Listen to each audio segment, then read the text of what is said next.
হরে কৃষ্ণ। গাধাকে সৃষ্টি করার পর সৃষ্টিকর্তা বললেন, তুই আজীবন কঠোর পরিশ্রম করবি, তোর মাথায় কোনো বুদ্ধি থাকবে না, তোর বয়স দিলাম 50 বৎসর। গাধা বলল, সে কি, এত দীর্ঘ জীবন নিয়ে আমি বাঁচতে চাই না, দয়া করে আমার বয়সটা কমিয়ে 20 বছর করে দিন। সৃষ্টিকর্তা বললেন, তাই দিলাম। এরপর সৃষ্টিকর্তা কুকুরকে বললেন, তুই হবি মানুষের সবচেয়ে বিশ্বস্ত বন্ধু, কিন্তু মানুষের উচ্ছিষ্ট খেয়ে বেঁচে থাকবি, তোর আয়ু দিলাম 30 বছর।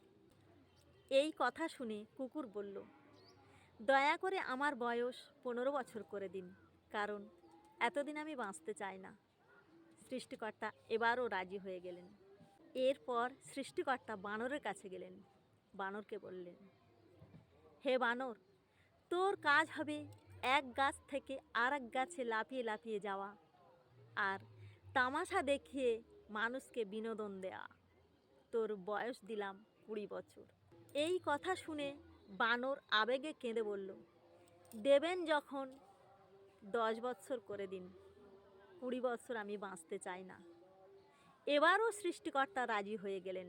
এইবার সৃষ্টিকর্তা মানুষকে বললেন, তুমি হবে সৃষ্টির শ্রেষ্ঠ জীব, সবচেয়ে বিচক্ষণ ও জ্ঞানী, তোমার আয়ু হবে 20 বছর। সে তখন খুশিতে পাগল হয়ে গেল, কিন্তু এত মহৎ জীবন নিয়ে মাত্র 20 বছর।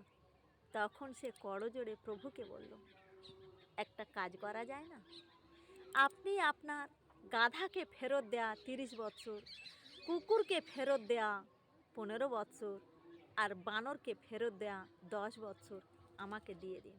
তখন সৃষ্টিকর্তা বললেন, নিজের ভালো পাগলেও বোঝে, তুই বুঝলি না, যা, তাই দিলাম।